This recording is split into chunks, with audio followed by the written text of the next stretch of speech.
Hello, online pipe community. Ethan, Parsimonious Piper here. And today I am with, Skyler, the North Georgia Piper. hey, it is great to have you on, Skyler.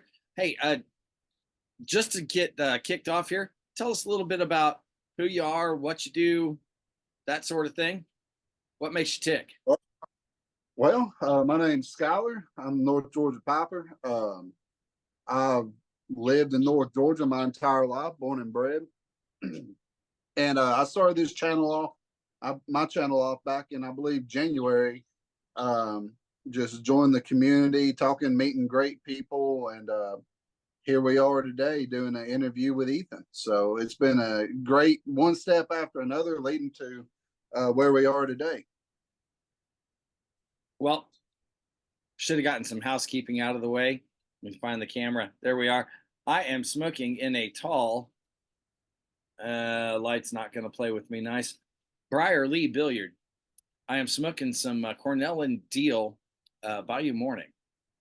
Nice vapor. How about you? What you got? I am also smoking. I guess it's a vapor.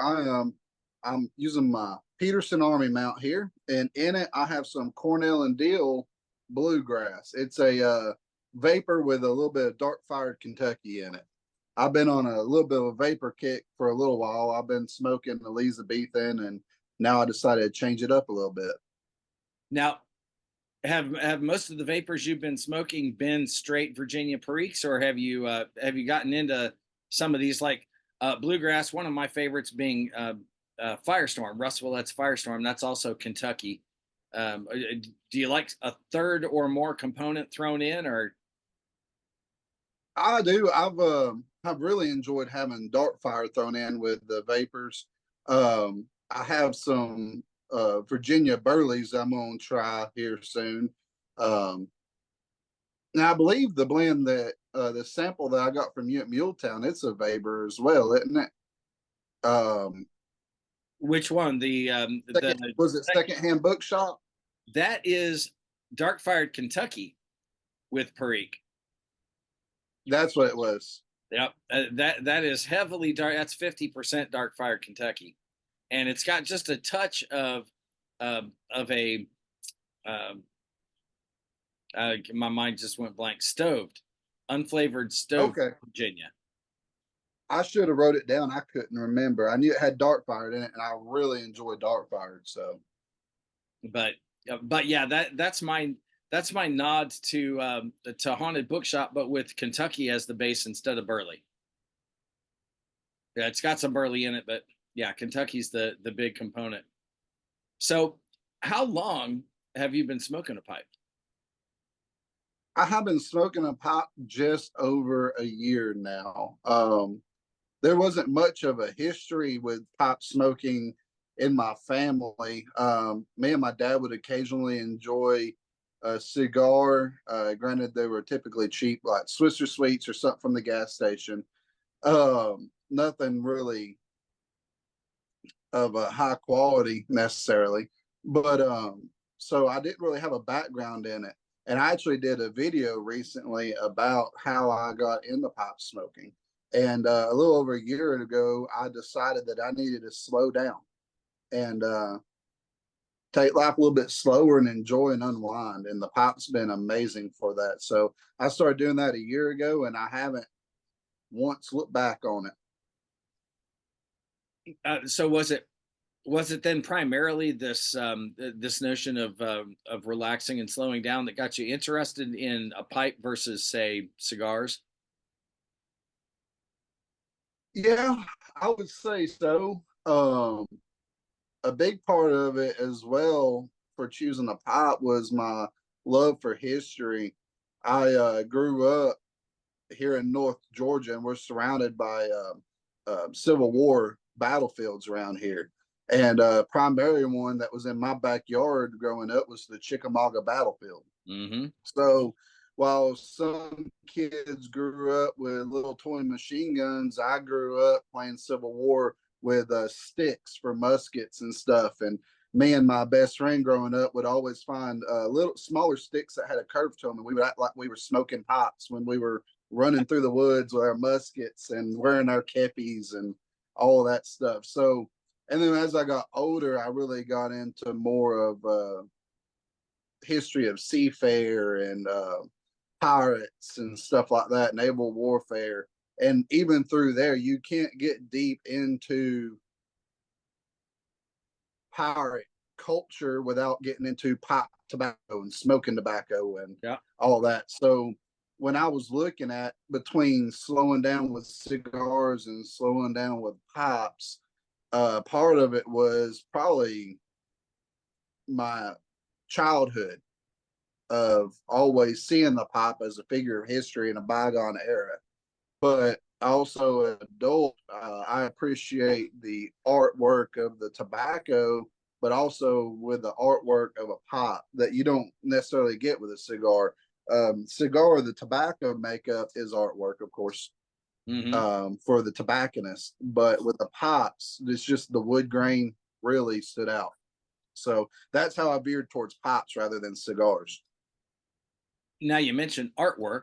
Then let's talk about the pipes themselves.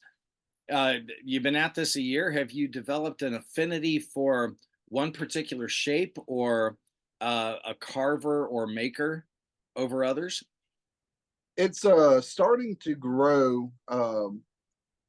It's starting to develop more as time goes on. If you look at my pipe collection, it's really all over the board.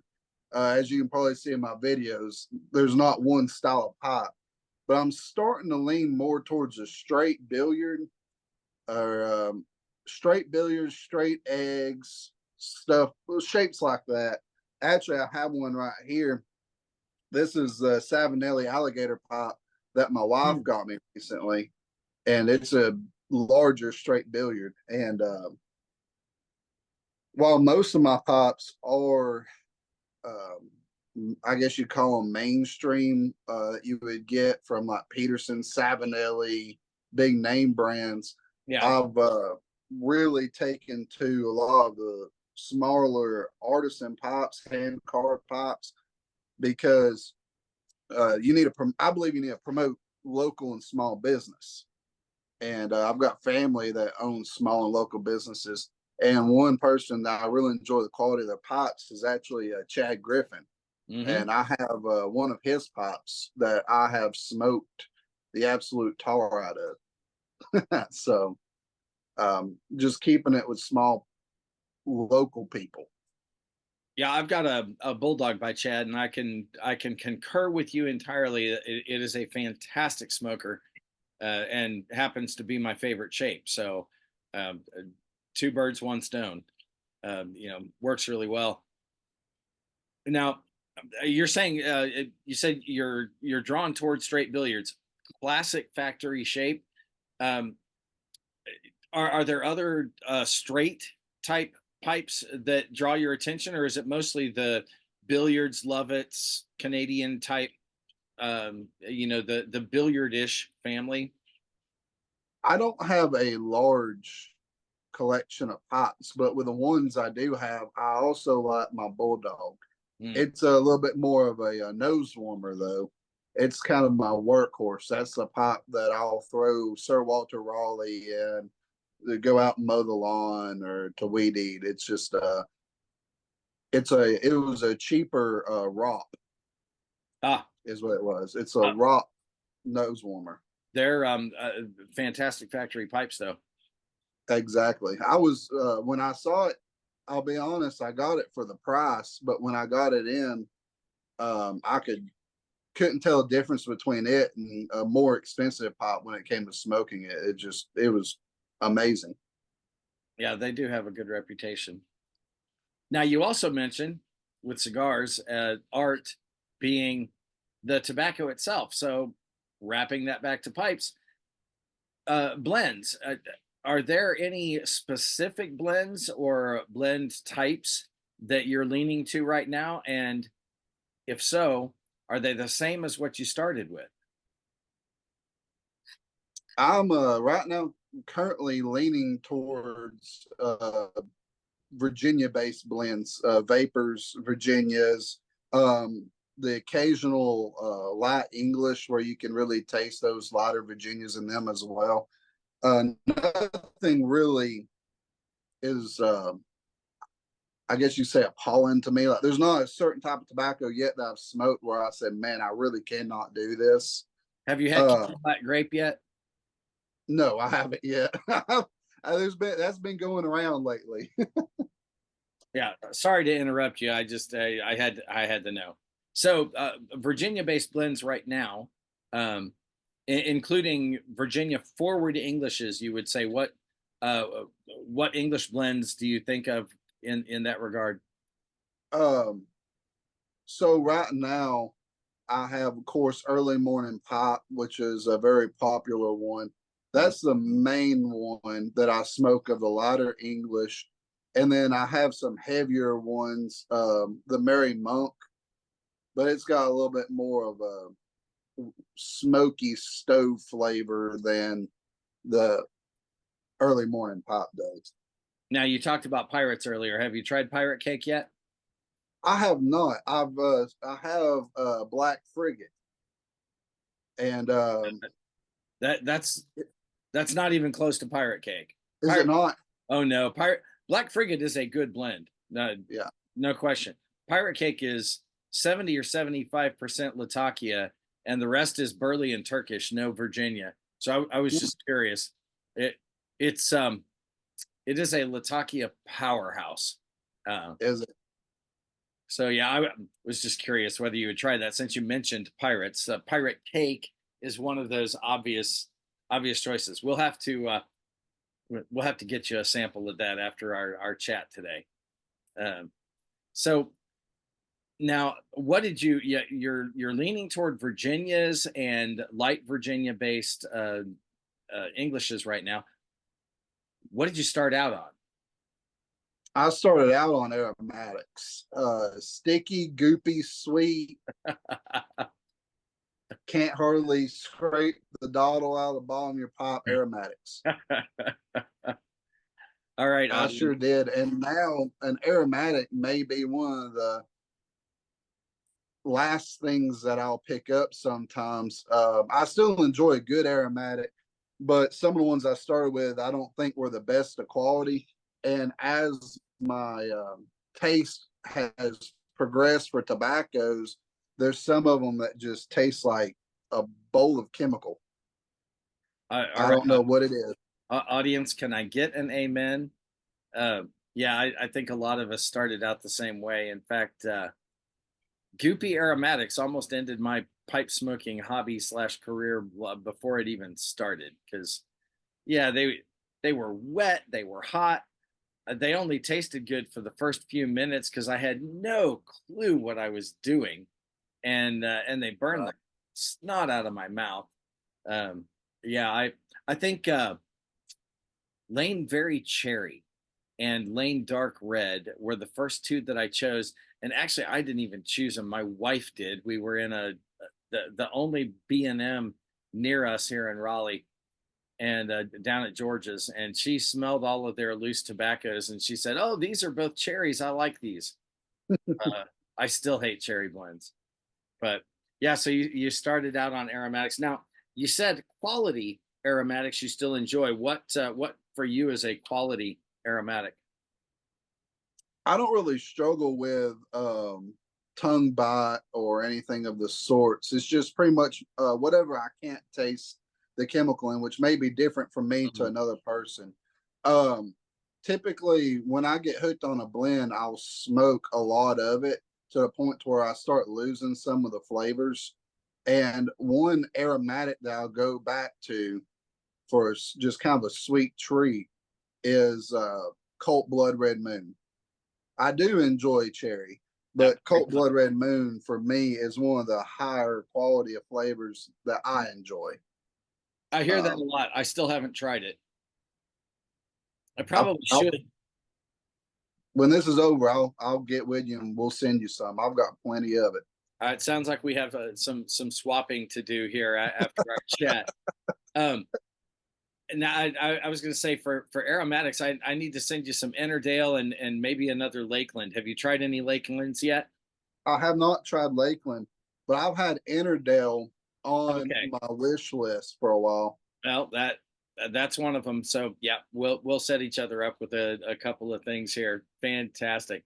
Yeah, when I say I don't like cherry blends, there actually is one that I like, and that's Mylan's Cherry Bonbon.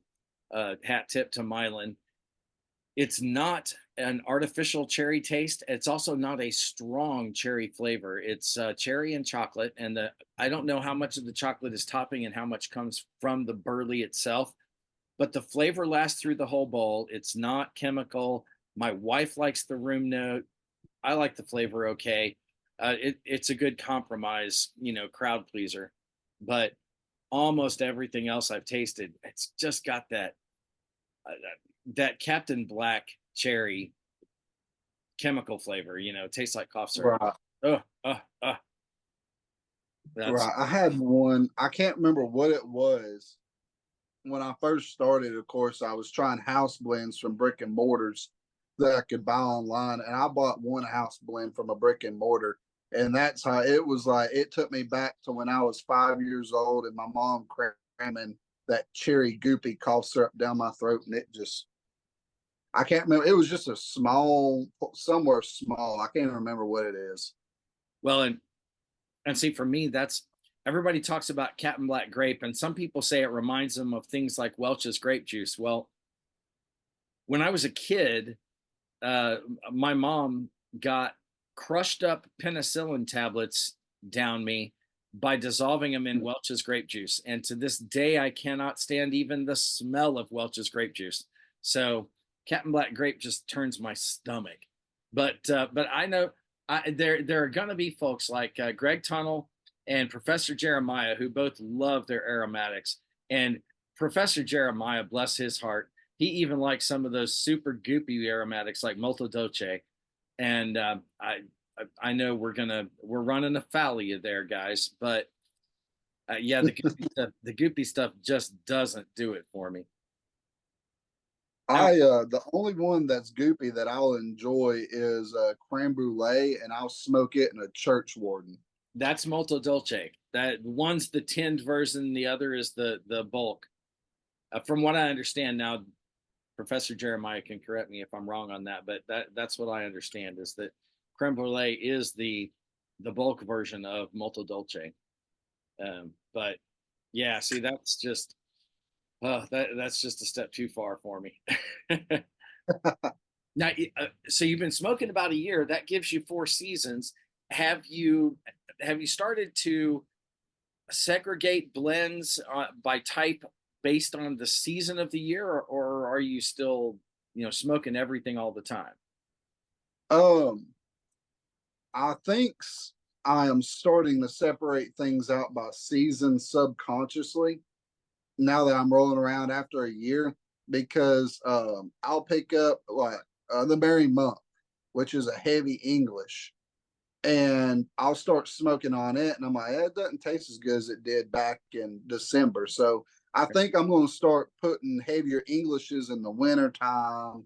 And now I'm starting to get really into vapors, and that could be with it heating up here in North Mhm. Georgia. And I know a lot of people enjoy Virginias in the summer. So Yeah, a lot of guys do switch to mostly lighter Virginias and vapors, or some of uh, the lighter, not heavy aromatics in the summer, that kind of thing. Um, the Virginias that I particularly like are the Gawith Hogarth, the black and brown Irish twist. So they don't really fall into that lighter Virginia category for summer, but those are year round for me. But yeah, I'm the same way. I believe we talked about that at Muletown we because did. you asked me if I had tried it, and I said no, but I've had rum twist, and you said it's a lot like it. It's very much the same, just without the rum topping. Yeah, it's very similar to the brown Irish twist. In fact, it may be the same thing, but with the rum topping. I'm not entirely sure, or it may be similar anyway, with just an additional rum topping. But well, see, there's two more I can set you up with. I'm getting a list here of things that we're gonna have to get you to try. Now, let's combine the two. We talked about pipes. Now we talked about blends. I don't know how big your pipe collection is, but have you started seeing certain pipes do better with certain blends or blend types, and whether it's dedicating them or just reaching for them more often with certain blends or others? I only have one pipe that is dedicated, and it is actually my first pipe, which was a Brigham. And I didn't bring it out here with me, but it is dedicated to the goopy whatever aromatics because I smoked so much creme brulee and Boswell's cupcake out of that pipe that I swear you can take anything, it'll taste like vanilla in Well, that pipe. I I am going to make a recommendation for you, and that is when I send you your samples, there'll be a couple of Lakelands in there. You're probably going to want to pick up a Rossi or some other lower end but high quality briar pipe and dedicate it to Lakelands, because uh, Lakelands will ghost the snot out of that pipe. I have one pipe that I smoke Lakelands out of, and they don't go into anything else, and it is ghosted like you would not believe. And it was from the very first smoke. So just a little recommendation, and you can tell your wife that you can blame that pad acquisition on me. I'm sure she'll see this later, so she'll know.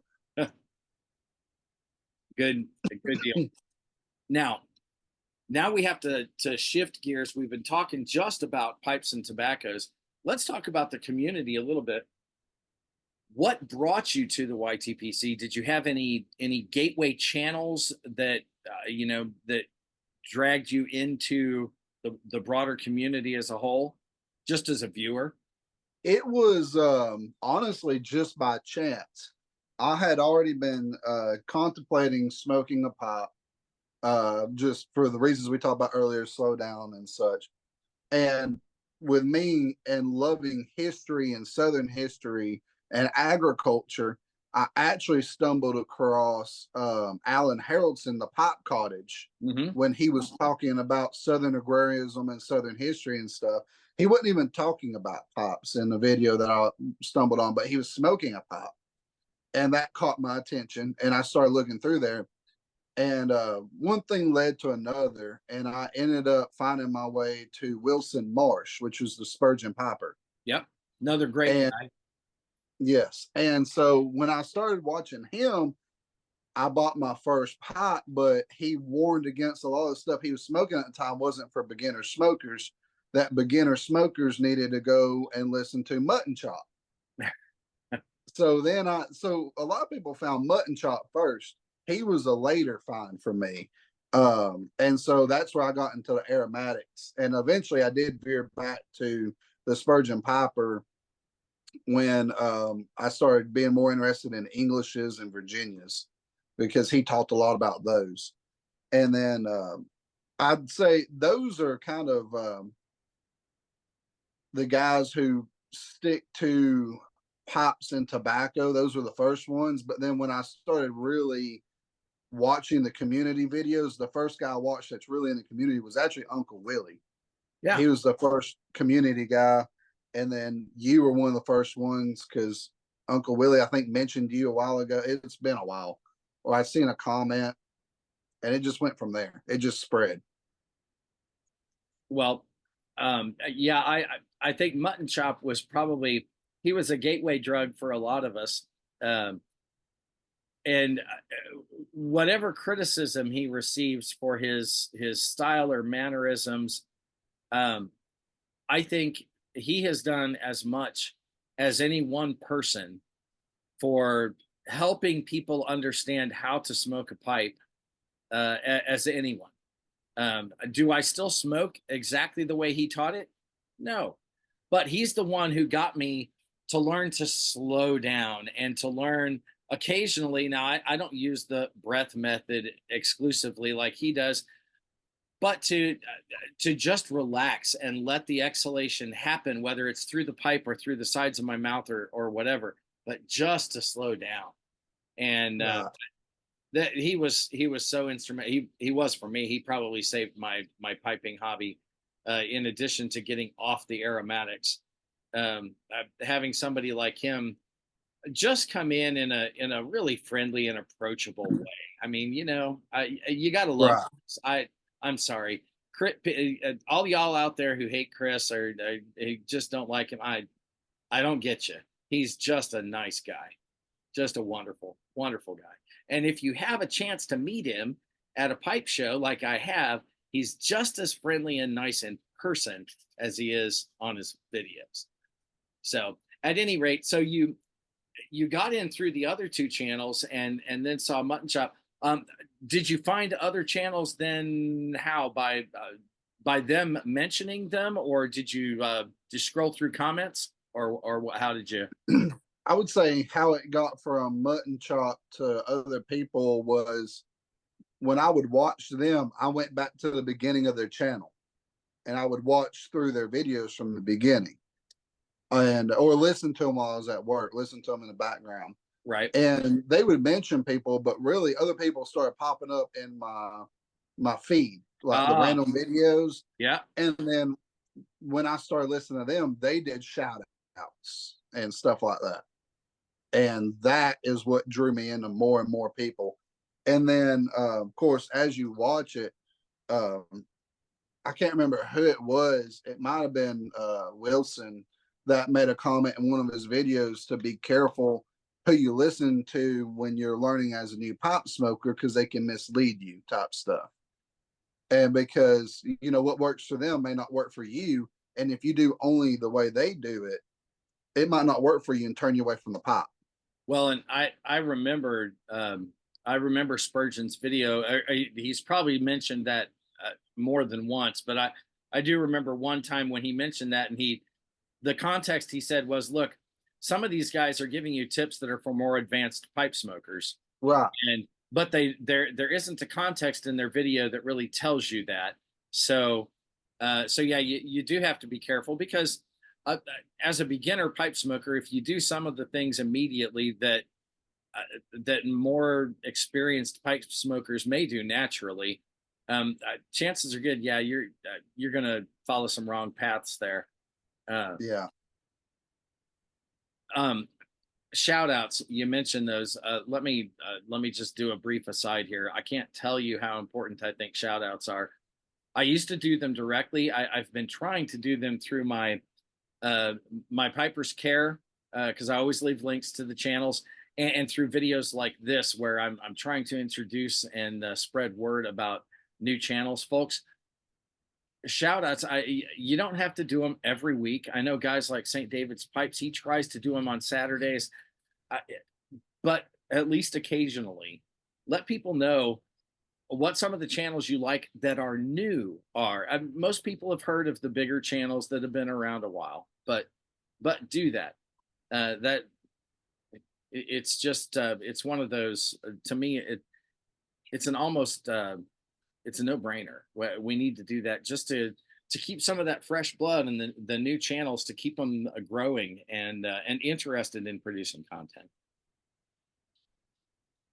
So Right. we got you into the YTPC. I think we can probably tell what brought about your channel name. It's pretty self-explanatory. What keeps you here in the community? Um, Originally, when I first started, you start off with zero people watching you and popping up on zero feeds. So originally, the idea of it was I've always been one to really enjoy bygone era and stuff in the past. And I want to pass that on to my children. Hmm. And my son may not take up pipe smoking, but if he decides to take it up after, say, if I'm gone and can't help him, well, I got videos on here that are my thoughts and stuff on tobaccos and how I do it. So really, it kind of started as a just a place to put videos, that maybe could be watched in the future. And then I made one comment on a video one time after I'd already made my first one or two, and that person saw my channel, saw that I was a new presenter, and that's how it ended up turning into kind of what it is now with multiple followers and talking and meeting people. So the reason has changed. Now I enjoy the community. I enjoy meeting and talking to people that I originally wouldn't have gotten to meet. Muletown has been my first and only pop show I've made to so far. But the experience of that, of meeting people, meeting you, and meeting Brody Joe and Chad and people who I only know in comments in person, Yep. that's what's pulling me in now. Yeah. And I don't make videos as often as I used to, but I still really enjoy it. Still really enjoy being in the community. Well, and meeting up at pipe shows and other regional things, man, that is so important. I know, chatting with you there at Muletown, you were having a blast. Oh yeah. And quite frankly, so is everybody else. If they're not, they shouldn't be there, because it's too much fun to waste everybody else's time with a sour attitude. It's just a blast. These Right. events really are. All right. It's like going to an amusement park for a pipe smoker. Yep. It's just exciting and It really is. can be overwhelming, but in a good way. Hmm. Okay. As we start to wind down, I want to ask. I want to get outside of pipes and tobacco entirely. What are some of your other hobbies and interests outside of just what we're doing right now? The outdoors and anything to do with it, honestly. I've always enjoyed hiking, fishing, camping, and spending time with my family in the outdoors rather than being cooped up inside. So, um, and I've done one video and I'll be doing another one here soon. But a big part of what I do outside of pipe smoking is Boy Scouts. I absolutely have loved Boy Scouts. I've been doing it since I was in the first grade, so it's been almost 20 years now. Yeah, pouring into the lives of young men is something that we all need to be doing more of, myself included.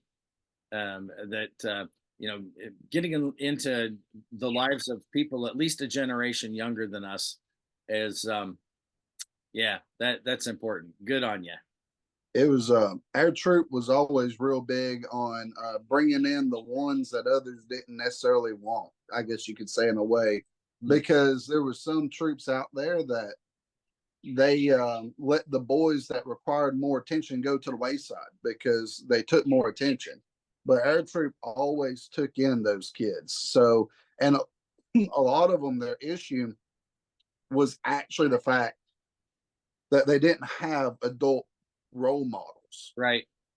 And so we had some boys who either didn't have fathers or their fathers were always gone for working. And so that's what the adult leaders were for them, were good male role models with good morals and skills to teach. Absolutely. I know that there are troops out there who are primarily interested in those self-motivated, already successful young men who are all going to be eagles, even if you don't give them any help. Right.